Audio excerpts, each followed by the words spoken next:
Hello student, हम पढ़ रहे थे किरण प्रकाशिकी का भाग 2 प्रकाश का अपवर्तन। ओके, और आज के इस लेक्चर में हम पढ़ेंगे गोलीय अपवर्तक पृष्ठ किसे कहते हैं, उसके प्रकार और उससे संबंधित कुछ परिभाषाएं और उनके लिए व्यंजन, है ना। तो यहाँ पर देखना जो हम अभी तक प्रकाश का अपवर्तन पढ़ते आए हैं, तो हमने जितने भी एग्जाम्पल लिए, जैसे हमने प्रकाश का अपवर्तन कहाँ से पढ़ा है, कांच के गुटके से। ओके, तो कांच के गुटके पे प्रकाश किरण आपतित होती है, उसका अपवर्तन होता है ऐसे, है ना।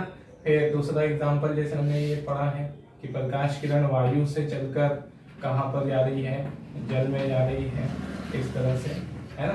तो जितने भी हमने अपवर्तन पढ़े हैं जिन भी पृष्ठों से, तो अगर आप उन पृष्ठों की आकृति पे ध्यान देंगे तो अभी तक हमने जितना भी अपवर्तन पढ़ा है वो पृष्ठ कौन से पृष्ठों से पढ़ा है, समतल अपवर्तक पृष्ठ से पढ़ा है ना। कांच का पृष्ठ भी हमने समतल माना था, है ना। जल पे प्रकाश किरण आपतित हो रही है तो वो भी जल का पृष्ठ भी हमने कैसे मान के अध्ययन किया था, समतल, है ना।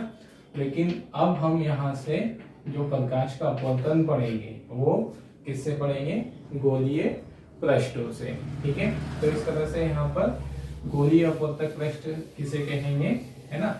तो जैसे कोई हमारा कांच का गोला है तो इस तरह से ये, है ना, मान लो ये कांच का गोला है, ओके, या पानी की जो बूंद है, ओके, पानी की जो बूंद है उस पर, ठीक है, जल की बूंद, तो इन पर जब प्रकाश आपतित होगा तो ये कैसे पृष्ठ ही होंगे हमारे, है ना। अपवर्तक माध्यम तो है और साथ में आकृति गोलीय भी है, तो इन्हें क्या कहेंगे, गोलीय अपवर्तक पृष्ठ। ओके, कांच का गोला हो गया ये, ऐसा हो गया, या कोई भी पृष्ठ हो जो, ठीक है, जिस पर प्रकाश किरण आपतित हो रही है। जैसे उदाहरण के लिए अगर ये हमने कहा कि ये क्या है, कांच का गुटका है, या ये कोई अपवर्तक माध्यम है ना, जिसमें प्रकाश का क्या हो रहा हो, आपका अपवर्तन होता हो, तो इसके ये वाला पृष्ठ, जिस पृष्ठ पर प्रकाश किरणें क्या हो रही हैं,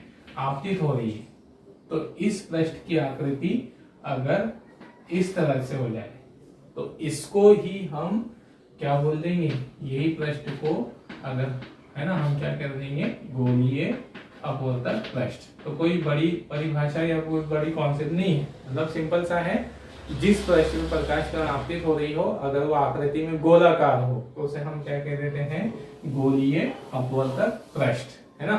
अब जो पृष्ठ जो जिस पर प्रकाश किरण आपतित हो रही है तो वो गोलाकार, है ना, इस तरह से भी हो सकता है, ठीक है, इस पर प्रकाश किरण आपतित हो रही है, और वही पृष्ठ आकृति में गोलाकार होने के बाद ऐसा भी हो सकता है।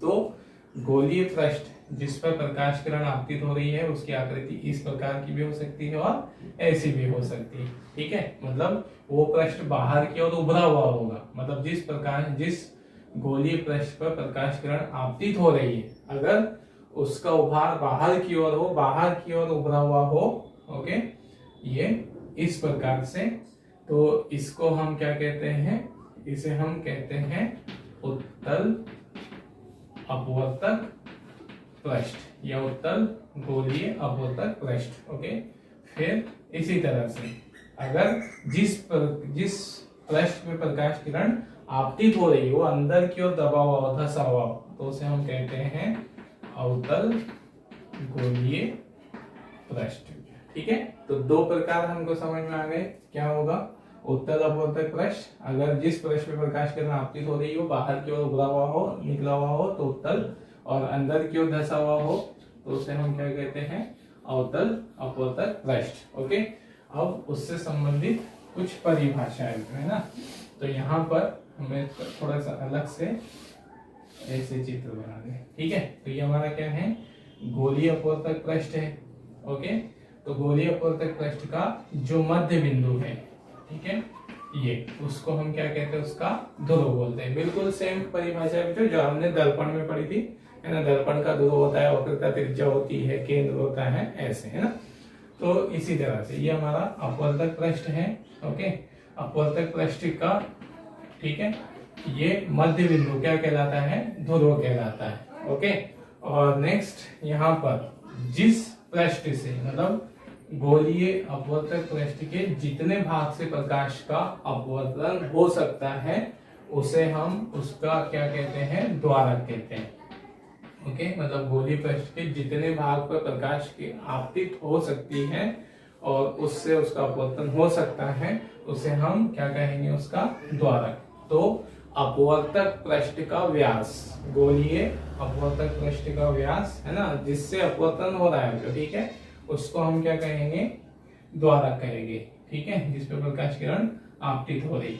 अब अगर हम इस गोलीय पृष्ठ पर ध्यान देते हो तो ये गोलीय पृष्ठ किसी न किसी एक गोले का क्या होगा, भाग होगा। ये अपने आप में क्या बना रहा होगा, है ना, अगर हम इसका पूरा ऐसा देखें तो ये अपने आप में गोला बना रहा होगा, है ना।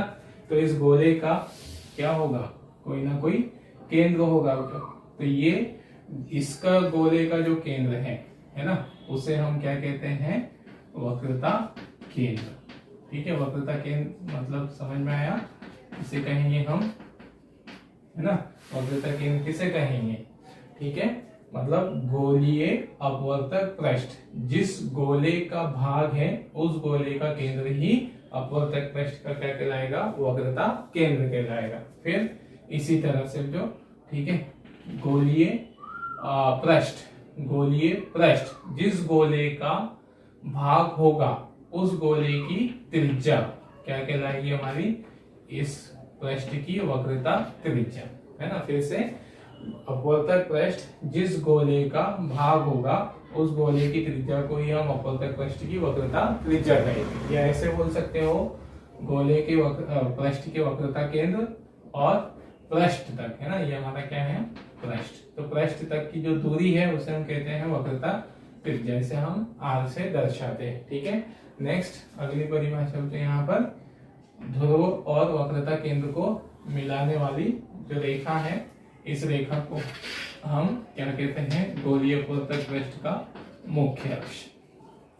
ठीक है, फिर से गोलीय अपवर्तक पृष्ठ के वक्रता केंद्र और ध्रुव को मिलाने वाली जो सरल रेखा है क्या कहलाती है, उसका मुख्य अक्ष कहलाती है। ओके, अब दो परिभाषाएं जो आती है हमारी, प्रथम मुख्य फोकस और द्वितीय मुख्य फोकस, उसको हम समझते हैं, है ना। पहले हम इसको एक बार रिपीट कर ले शॉर्ट में। क्या कहा हमने, अगर जिस पृष्ठ पर प्रकाश किरण आपतित हो रही है उसका आकार गोलाकार हो तो उसे हम क्या कहेंगे, गोलीय अपवर्तक पृष्ठ। और अगर जिस पृष्ठ पर प्रकाश किरण आपतित हो रही है वो गोलीय हो और बाहर की ओर उभरा हुआ हो, ओके, ठीक है, तो उसे हम क्या कहेंगे, उत्तल अपवर्तक पृष्ठ। ठीक है, और दूसरा जो, या है ना, अगर गोलीय पृष्ठ का भाग जिस पर प्रकाश किरण आपतित हो रही है वो अंदर की ओर धंसा हुआ दबा हुआ हो तो उसे हम क्या कहते हैं, अवतल अपवर्तक पृष्ठ। ठीक है, फिर ये ध्रुव अपवर्तक पृष्ठ का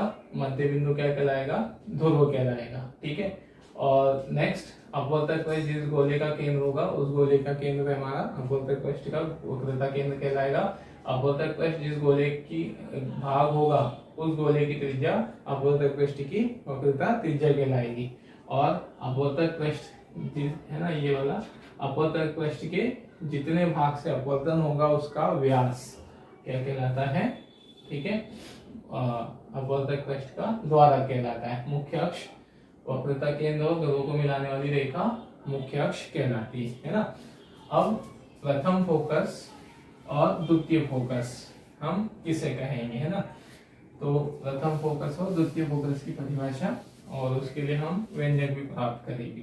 ठीक है, तो यहाँ पर है ना, हमने अपवर्तन के नियम पढ़े हैं और हमें एक बात ध्यान में रखें कि यहाँ पे आपतन कोण अनुक्रमानुपाती होता है अपवर्तन कोण के। अपवर्तन कोण अनुक्रमानुपाती होगा आपतन कोण के, मतलब आई बढ़ेगा तो इधर अपवर्तन कोण भी बढ़ेगा, है ना। अब यहाँ पर जो, ठीक है, प्रथम मुख्य फोकस, ठीक, प्रथम मुख्य फोकस की हम परिभाषा समझते हैं, है ना, लिखी हुई है वैसे, पहले उसको फिर हम किरण आरेख से समझ लें, ठीक है, ज्यादा बेहतर रहेगा। ओके, तो ये हमारी हमने कोई क्या दिखाया है, पृष्ठ दिखाया है ना। मैं इसको यहाँ माध्यम लिख देता हूँ जो, ठीक है, सघन माध्यम। ठीक, और सबसे पहले तो मैं इसका क्या बना रहे हैं, अभिलंब, है ना। तो गोलीय पृष्ठ का अभिलंब ये वाला, यहाँ हमने उसका अभिलंब बना दिया। तो गोलीय पृष्ठ पर जो अभिलंब होगा हमेशा याद रखिए, गोलीय पृष्ठ का अभिलंब हमेशा कहाँ से जाता है, उसके वक्रता केंद्र से, है ना। हमें गोले की वृत्त की कौन से पता है हमको, ठीक है। गोले पर या वृत्त के केंद्र से, वृत्त की परिधि पर या गोले के पृष्ठ पर खींची गई रेखा, है ना, क्या होती है, सदैव पृष्ठ पर लंबवत होती। मतलब पृष्ठ पर जो लंबवत होगी, पृष्ठ पर जो लंब होगा वो सदैव कहाँ से जाएगा, वक्रता केंद्र से, है ना। तो हमेशा ध्यान में रख लीजिए कि गोलीय पृष्ठ पर जो हम अभिलंब खींचेंगे वो सदैव कहाँ पर जाए, कहाँ से पास होगा, गोलीय पृष्ठ की वक्रता केंद्र से पास होगा, है ना। तो ये अभी हमने क्या बनाया है यहाँ पर, अभी हमने अभिलंब बनाया है जो, ठीक है।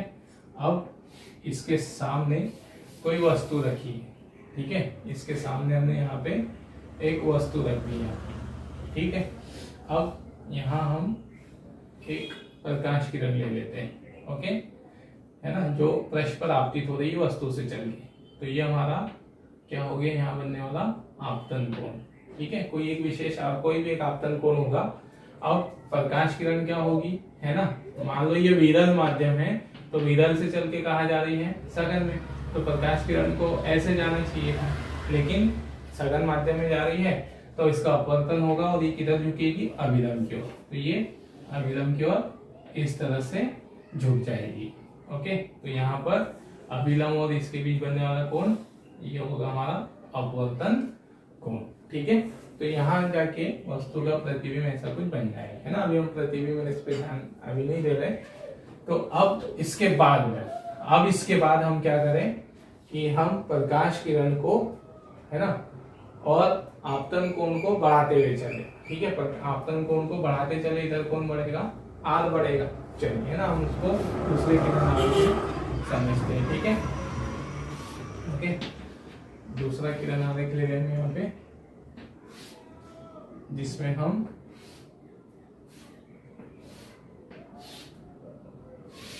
ओके, तो पहले तो हम क्या बना दे रहे हैं, उसका अभिलंब बना दे रहे हैं ना। ये हमने यहाँ पे अभिलंब बना दिया।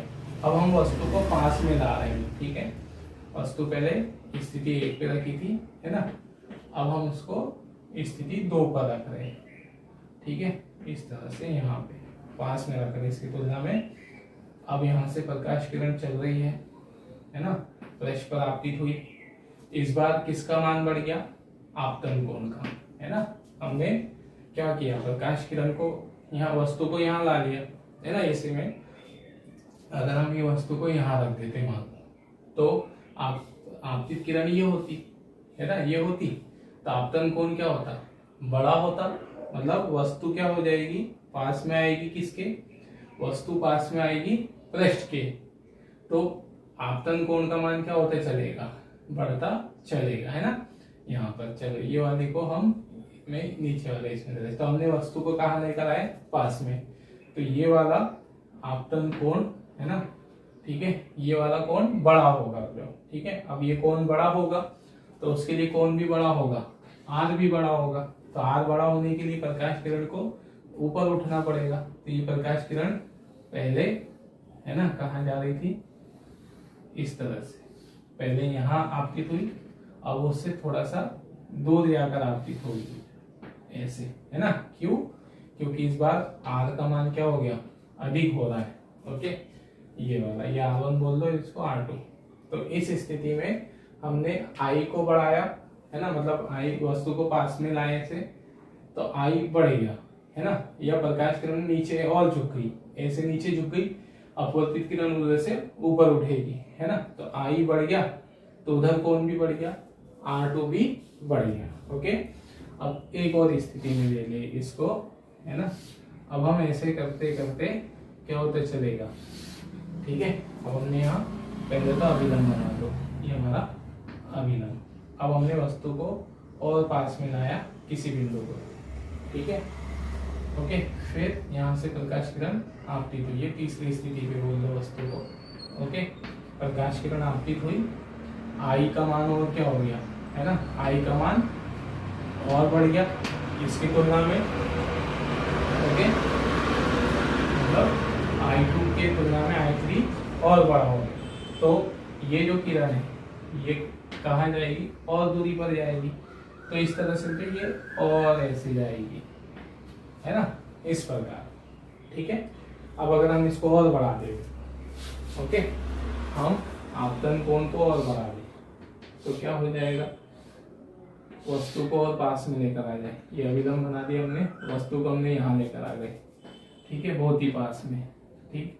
अब चौथी स्थिति बता रहे, आपतन कोण का मान और बढ़ गया, आपतन कोण बढ़ गया तो फिर वो प्रकाश किरण है ना, ये जो जा रही थी, जो पहले यहाँ आके मिल रही थी, तो ये प्रकाश किरण क्या होती जा रही है, ऊपर उठते जा रही है, वस्तु से मतलब अपवर्तित किरण नीचे, आपतित किरण नीचे झुक रही है इधर, है ना, अपवर्तित किरण उधर ऊपर उठ रही, तो इस तरह से अगर आप, है ना, इमेजिन करोगे कि ये अगर हम इसको और बड़ा करते हैं, और बड़ा करते हैं, ये किरण और दूरी पे जाके मिलेगी, फिर इसको और बड़ा करते हैं, वो और दूरी पे जाके मिलेगी, तो इस तरह से एक ऐसी स्थिति आएगी कि अपवर्तित किरण बिल्कुल क्या हो जाएगी, अपवर्तित किरण, है ना, ये हमारी क्या होगी, अपवर्तित किरण किसके समांतर होगी, मुख्य अक्ष के समांतर, है ना। क्या समझ में आया हमको यहाँ पर कि एक कोई ऐसा निश्चित बिंदु होगा, कहां पर, अपवर्तक पृष्ठ के मुख्य अक्ष पर कोई एक ऐसा बिंदु होगा, ओके, ये वाला, है ना, चित्र में, तो इस बिंदु से चलने वाली प्रकाश किरणें, बिंदु 4 की विशेषता हमने क्या देखी कि बिंदु 4 से चलने वाली प्रकाश किरणें अपवर्तन के बाद क्या हो गई, मुख्य अक्ष के क्या हो गई, समांतर हो गई, ओके, अपवर्तित किरण क्या हो गई, मुख्य अक्ष के समांतर। तो ये जो बिंदु है, मतलब जिस बिंदु से प्रकाश किरणें चलकर अपवर्तन के पश्चात मुख्य अक्ष के समांतर हो जाती है, उस बिंदु को हम क्या कह देते हैं, प्रथम फोकस कहते हैं। आई समझ में परिभाषा, है ना, क्या हुआ, है ना, उसको हमने किरण आरेख से भी समझ लिया, ठीक है। तो है ना, प्रथम मुख्य फोकस किसे कहेंगे हम, प्रथम मुख्य फोकस किसे कहेंगे, अपवर्तक पृष्ठ के मुख्य अक्ष पर स्थित कोई बिंदु, मुख्य अक्ष पर स्थित कोई बिंदु जिससे चलकर अपवर्तित होने वाली किरणें, इधर बनाना है ना, जिससे चलकर अपवर्तित होने वाली किरणें अपवर्तन के पश्चात कैसी हो जाए, मुख्य अक्ष के समांतर हो जाए, तो उसे हम क्या कहते हैं, उस बिंदु को हम क्या कहेंगे, प्रथम मुख्य फोकस। तो ये हो गई उसकी परिभाषा, पृष्ठ के मुख्य अक्ष पर स्थित वह बिंदु जिससे चलने वाली प्रकाश किरणें अपवर्तन के पश्चात मुख्य अक्ष के समांतर हो जाती है, प्रथम फोकस कहलाता है। और प्रथम फोकस से ठीक है, पृष्ठ तक की दूरी, इसे हम क्या कहते हैं, प्रथम फोकस दूरी कहते हैं, ओके, क्या कहते हैं इसे, प्रथम फोकस दूरी, ठीक है। फिर से प्रथम मुख्य अक्ष से पृष्ठ तक की जो दूरी है प्रथम फोकस दूरी कहलाती है, इसे हम किससे दर्शाते हैं, F1 से। अब ये प्रथम फोकस दूरी कितनी होगी, या प्रथम मुख्य फोकस कहाँ होगा, इसका हम व्यंजक निकालेंगे अभी, ठीक है। चलिए, ठीक है, तो अब हमको निकालना है यहाँ पर प्रथम फोकस दूरी के लिए व्यंजक, ओके। तो प्रथम फोकस दूरी की परिभाषा हमने शॉर्ट में लिख दी, तो प्रथम फोकस की पृष्ठ के, है ना, पृष्ठ के ध्रुव से दूरी क्या कहलाती है, प्रथम फोकस दूरी कहलाती है, ओके। अब यहाँ पे चलिए, है ना, इसका व्यंजक निकालेंगे हम, और इसके व्यंजक निकालने के लिए, ठीक है, यहाँ पर अब देख सकते हो यहाँ कि प्रकाश किरणें कहाँ से चलते हुए मान रहे हैं हम, प्रथम फोकस से। कहाँ से, क्या कहा हमने, प्रकाश किरणें कहाँ से चलते हुए कहाँ से जा रही है, प्रथम फोकस। इसका अर्थ क्या हुआ, वस्तु कहाँ पर रखी होगी, वस्तु कहाँ पे रखी होगी, प्रथम फोकस पर रखी होगी ना, यहाँ चित्र इसका ऐसे दिखा भी दे, ठीक है, समझने के लिए। इधर भी हम उसका एक छोटा सा चित्र बता देते हैं जिसे आप नोट कर लेना, ओके। तो यहाँ से चलने वाली प्रकाश किरणें अपवर्तन के पश्चात कैसे हो गई, समांतर, है ना। ये हमारी प्रकाश किरणें, ओके।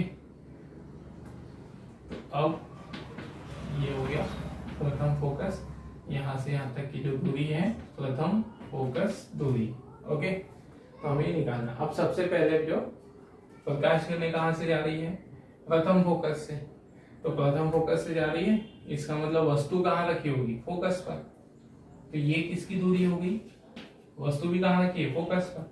तो वस्तु की दूरी किसके बराबर होगी, वस्तु की दूरी हो गई किसके बराबर, फोकस, प्रथम फोकस दूरी के बराबर, ओके। किसके बराबर, प्रथम फोकस दूरी के बराबर। और इधर की ओर है तो इसलिए किस में दी जाएगी, ठीक है, -f1 में, ठीक। चलिए अब वस्तु की दूरी, तो हमने कहा प्रकाश किरण कहाँ जा रही है ना, प्रकाश किरण कहाँ जा रही है, कैसे जा रही है, समांतर।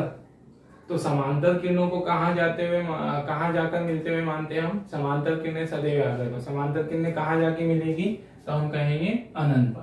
तो इसका अर्थ, तो अनंत पर जाकर मिलेगी एक दूसरे से, तो अनंत पर क्या बनाएगी, प्रतिबिंब। मतलब अपवर्तित किरणें जहां एक दूसरे से प्रतिच्छेद करेगी, जहां मिलेगी वहां पर प्रतिबिंब भी बनेगा। तो प्रतिबिंब की दूरी कहाँ हो जाएगी, अनंत पर। तो v हो गया हमारे पास अनंत, ठीक है। ये अब यहां से जो तब अपवर्तन के सूत्र से, ठीक है, अपवर्तन के सूत्र से। अब अपवर्तन का सूत्र क्या होता है, mu by we -1/u, mu -1/r। अब एक बात और हो जो, ठीक है, मैं आपको यहाँ बता दूं कि अपवर्तन का सूत्र कहाँ से आया है ना। तो अभी यहाँ कंफ्यूज होने की जरूरत नहीं है कि अपवर्तन का सूत्र कहाँ से आ गया, कैसे आ गया, है ना। ये इस सूत्र का निगमन हम आगे वाले वीडियो में पढ़ेंगे, है ना। आगे वाले लेक्चर जो आएगा हमारा अपवर्तन का सूत्र का निगमन, अपवर्ती गोलीय और गोलीय पृष्ठ के लिए, तो वहां हम इसका व्यंजक निकालेंगे, ठीक है, नेक्स्ट वाले लेक्चर में। तो अभी आप, है ना, कंफ्यूज होने की जरूरत नहीं कि ये सूत्र कहाँ से उपयोग कर लिया। अभी सिर्फ मान के चलो, है ना, समझ के चलो कि ये सूत्र हमको पता है, ओके। तो ये अपवर्तन का सूत्र है, जहां म्यू, है ना, म्यू क्या होता है, इस पृष्ठ का अपवर्तनांक होता है, ओके। और v होती है प्रतिबिंब की दूरी, u होती है वस्तु की दूरी, ये, है ना, ये हो जाएगा हमारे पास इस तरह से, ठीक है। तो अब यहाँ पर हम इनके मान चलो, ठीक है। यहाँ सॉरी, ये वस्तु की दूरी को हम क्या ही ले रहे हैं, f1 ले रहे हैं, अभी चिन्ह नहीं दर्शा रहे, ठीक है। अब यहाँ म्यू का मान कितना हो गया, ठीक है, ये म्यू तो ऐसे रहेगा, v का मान कितना, अनंत, ठीक है, -1/u कितना है, f1, म्यू -1/r, ठीक है। अब इसको पूरा सॉल्व करेंगे, ये तो ये पद कितना हो गया, 0, यहाँ हो गया 1/f1, म्यू -1r, ठीक है, यहाँ बचेगा। अब इसको व्युत्क्रम कर देंगे, है ना, मैं डायरेक्ट व्युत्क्रम करके व्युत्क्रम कर देंगे, तो इधर r ऊपर आ जाएगा ऐसे, है ना। तो किसका मान निकालना है हमको यहाँ पर, प्रथम फोकस दूरी का। तो ये आ गया हमारे पास f1, कितना आया, माइनस का भी पक्षांतर हो जाएगा r, ठीक है, म्यू -1, ये आ गया हमारे पास प्रथम फोकस दूरी का सूत्र, ठीक है, प्रथम फोकस दूरी का व्यंजक आ गया, ठीक है। अब यहाँ पर फोकस दूरी, प्रथम फोकस दूरी किसके अनुक्रमानुपाती होगी, ठीक है, उसकी त्रिज्या की। मतलब ये पृष्ठ जितना बड़ा होगा उसकी फोकस दूरी उतनी ही क्या होगी, बड़ी होगी, उतनी ही ज्यादा दूरी पर होगी। पृष्ठ जैसे ये हमारा छोटा पृष्ठ है ना, त्रिज्या कम है, तो फोकस दूरी पास में होगी। अगर ये बड़ा है ऐसे, तो त्रिज्या बड़ी है, तो फिर एफ भी क्या होगा, दूरी पर होगा, ओके, इस तरह से ना, ये होगा उसका अर्थ। अब ठीक है, इनके प्रथम फोकस कहाँ कहाँ होंगे, ठीक, जैसे, है ना, हम इनकी स्थितियां निकालेंगे। जैसे हमारे पास दो पृष्ठ हैं, उत्तल अपवर्तक पृष्ठ और अवतल अपवर्तक पृष्ठ। तो अब हम यहाँ पर ये देखेंगे कि उत्तल अपवर्तक पृष्ठ का ठीक है। उत्तल अपवर्तक पृष्ठिका का प्रथम फोकस किधर होगा, अवतल का किधर होगा, है ना, उसकी स्थिति हम ज्ञात करेंगे। ठीक है, इसको हम लिखते हैं विशेष स्थिति। ठीक है, पहला किसके लिए, उत्तल अपवर्तक पृष्ठ के लिए। ओके, मतलब सिर्फ स्थिति देखनी है कि उसका किसका फोकस किधर होता है। ओके, तो चलिए, है ना, यहाँ पर उत्तल अपवर्तक पृष्ठ के लिए आर कैसा होगा, उसकी वक्रता त्रिज्या किधर आएगी, चिन्ह देखना है सिर्फ। ये उत्तल पृष्ठ है तो उत्तल का भी आर इधर आएगा, है ना, इधर। चलिए, ये हमारा क्या है, ओके, उत्तल पृष्ठ है तो इधर केंद्र होगा, तो वक्रता त्रिज्या भी इधर आएगी। तो इधर मापी जाने वाली जो दूरी है कैसी आती है, धनात्मक। तो यहाँ आर कैसा आएगा, पॉजिटिव, है ना, कैसा आएगा, धनात्मक। ठीक, अब यहाँ हम F1 में R का मान धनात्मक रखेंगे, तो माइनस आर प्लस आर रख देंगे, म्यू माइनस 1। ठीक है, सिर्फ स्थिति देखनी है कि किधर आएगा, है ना। तो ये प्लस रख दिया, आर की जगह प्लस आर रख दिया, तो प्लस माइनस माइनस ही बचेगा। तो इसकी फोकस दूरी किस कैसे आई, चिन्ह पे फोकस करना है। चिन्ह कैसे आई, ऋणात्मक। चिन्ह से ही हमको समझ में आएगा स्थिति किधर है। तो इसकी फोकस दूरी किस में आई, ऋणात्मक में। तो ऋणात्मक होगी तो किधर होगी, हमें चिन्ह परिपाटी पता है ना। चिन्ह परिपाटी किधर होगी, है ना, इधर सारी दूरियां कैसी होती है, पॉजिटिव। इधर सारी दूरियां कैसी मानी जाती है, नेगेटिव। तो ऋणात्मक मान आएगा, मतलब किधर आएगा, इस।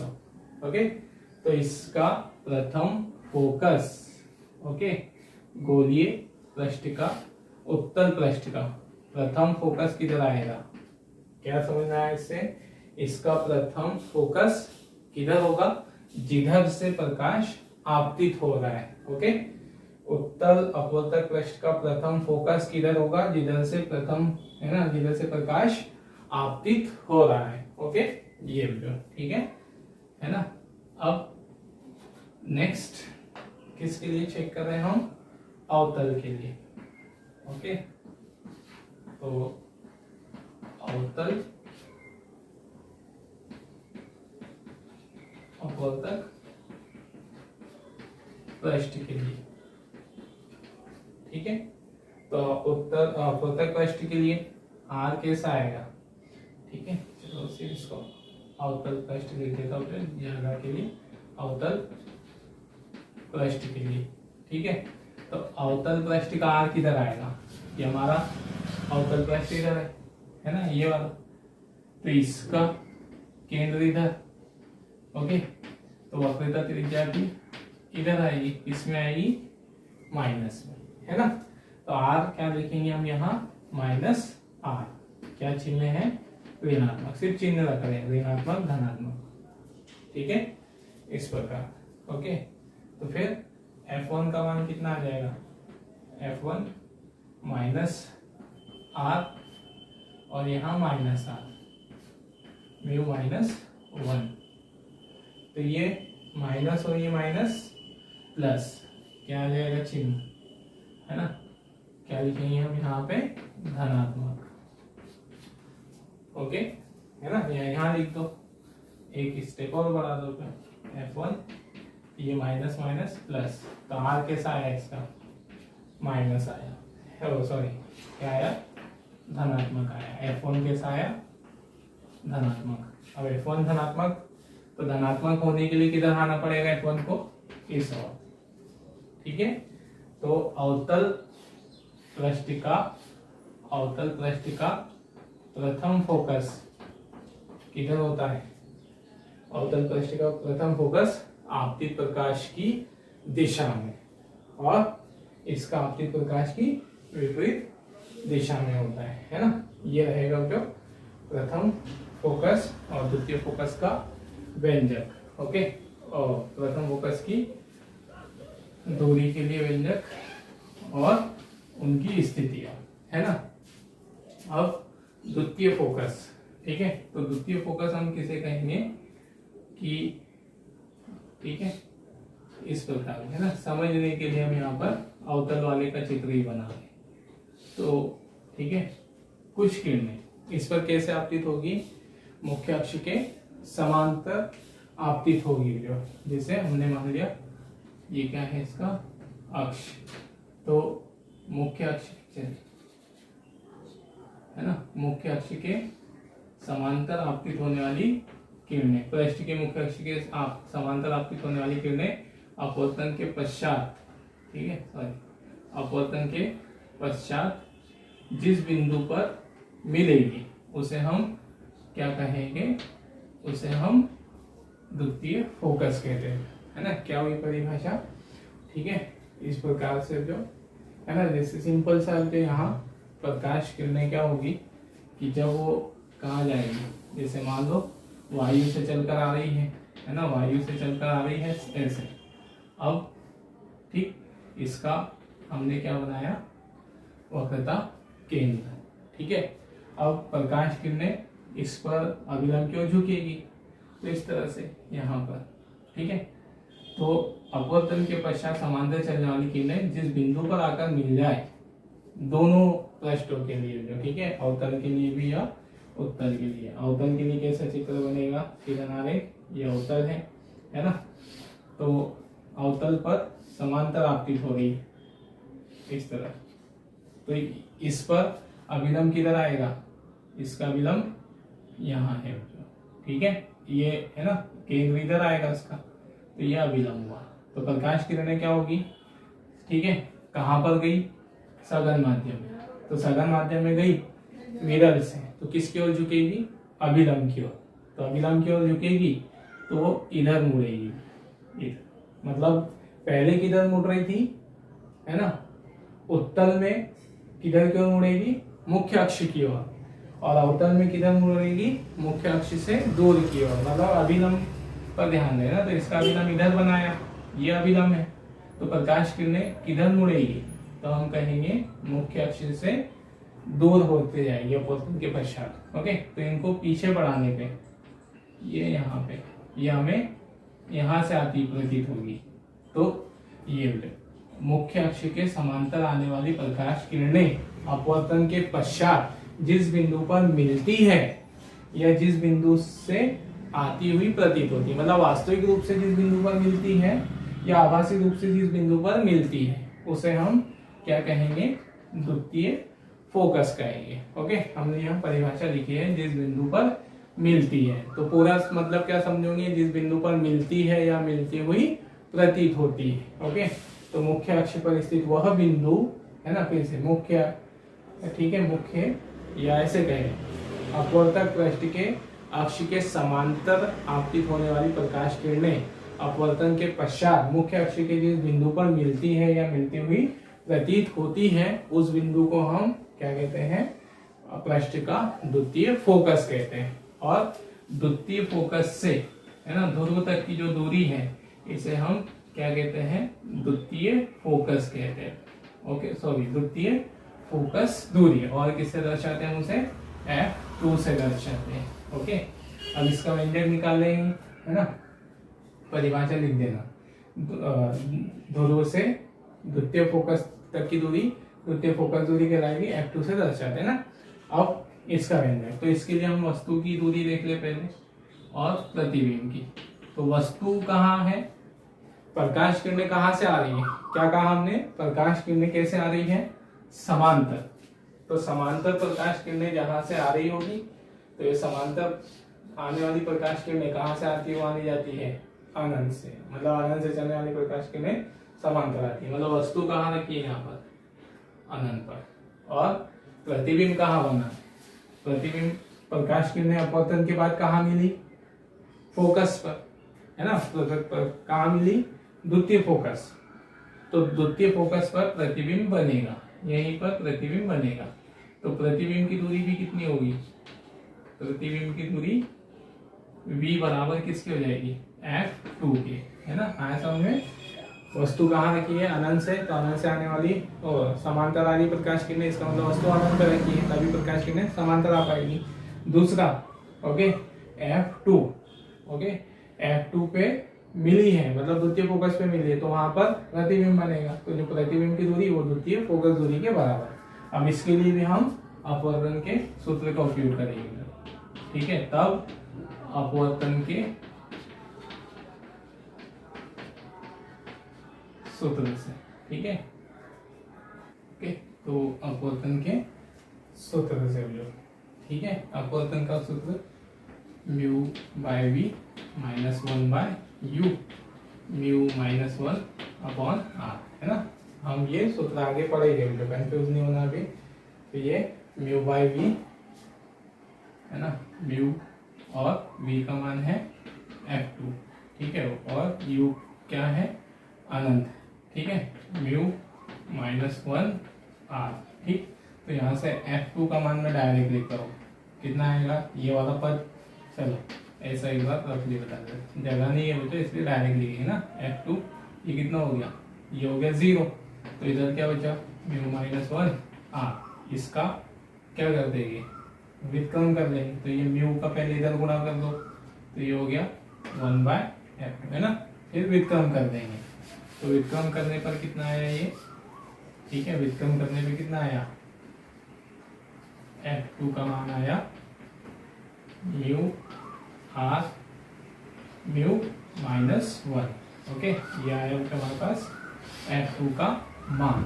अब हमें ये देखना है कि, ठीक है, उत्तल और अवतल दर्पण का F1 और F2 की स्थितियां किधर किधर होती है, ओके। तो पहले विशेष स्थिति, ठीक है, विशेष स्थिति उत्तल दर्पण के लिए, ठीक है, उत्तल दर्पण के लिए, ओ सॉरी दर्पण लिख दिए, तो उत्तल पृष्ठ के लिए है ना, उत्तल पृष्ठ के लिए क्या हो जाएगा, R धनात्मक होता है ना, बार बार नहीं समझेंगे, इधर देख लिया हमने पहले, इसके लिए R कैसा होगा, धनात्मक, तो R धनात्मक होगा, तो F2 इसके लिए कैसा होगा, F2 म्यू R है ना, म्यू का मान, R का मान धनात्मक ही रखेंगे, तो म्यू माइनस 1, कैसा मान आया, धनात्मक, ओके। धनात्मक का मतलब किधर समझे, धनात्मक मान किधर आते हैं, ये इधर से प्रकाश आ रहा है उस ओर, ओके, तो इसका F2 किधर होगा, है ना, F2 किधर होगा इसका, इस ओर, ठीक है ना, डेफिनेटली भी F1 जिधर है, ओके, सॉरी F1 धनात्मक, सॉरी धनात्मक है, तो जिधर प्रकाश जा रहा है उस दिशा में ना, इधर है ना, F2 इधर आएगा, तो क्या समझे हम, इसका F1 और F2 है ना, ये हो गया इसका F2, ठीक है। तो डेफिनेटली F1 जिधर होगा, F1 उसकी विपरीत दिशा में होगा, सूत्र से समझे, F1 और F2 कैसे है ना, माइनस में है, तो माइनस में आने का मतलब यह है कि दोनों एक दूसरे की विपरीत दिशा में होंगे, तो इसका F1 इधर है तो F2 उधर होगा। अब इसका उत्तर का हमने F1 इधर पढ़ा है, तो F2 इधर आना चाहिए, है ना, ठीक है। फिर भी हम देख लेते हैं इसको, तो अवतल पृष्ठ के लिए, ओके, अवतल पृष्ठ के लिए R कैसा रखा जाएगा, ऋणात्मक, है ना, अवतल पृष्ठ का R ऋणात्मक होगा, इधर आएगा, तो फिर यहाँ पर F2 कितना हो गया, यहाँ F2 के मान में तो माइनस R रखेंगे, माइनस R रखेंगे, तो यहाँ पूरा मान कितना हो जाएगा, minus mu R mu minus 1, इसमें आया ऋणात्मक में, ओके, ये आ गया ऋणात्मक, ओके।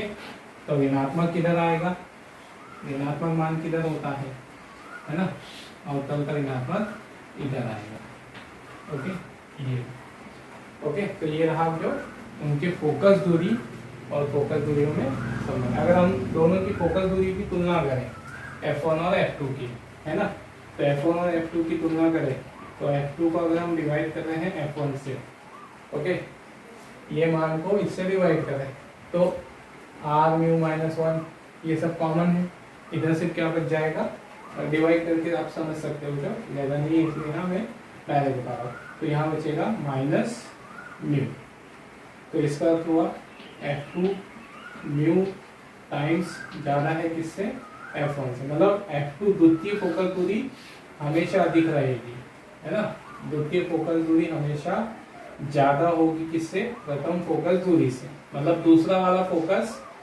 ज़्यादा दूरी पर रहेगा, दूसरा फोकस है ना ये वाला, द्वितीय फोकस दोनों के लिए ज़्यादा दूरी पर होगा। कितने ज़्यादा दूरी पर होगा और निर्भर करेगा कि पदार्थ का अपवर्तनांक क्या है ना, पदार्थ का अपवर्तनांक क्या है, ठीक है, म्यू गुना ज़्यादा रहेगा। और चिन्ह से क्या समझ में आ रहा है कि F1 और F2 दोनों किसी दिशा में होंगे, विपरीत दिशा में, तो F1 और F2 के मान में भी अंतर है और स्थितियों में भी, तो स्थितियाँ दोनों की विपरीत दिशा में होगी और मान किसका ज़्यादा होगा, F2 का, मतलब दूसरी वाली फोकस दूरी या दूसरा वाला फोकस बिंदु ज़्यादा दूरी पर होगा। और कितनी दूरी पर, तो वो निर्भर करेगा कि पदार्थ का अपवर्तनांक क्या है ना। तो इसको जो ध्यान में रख लो, मतलब यहाँ से ओके, उत्तल का, ठीक है, प्रथम फोकस इधर है ना और द्वितीय फोकस इधर, ठीक है, प्रथम फोकस यहाँ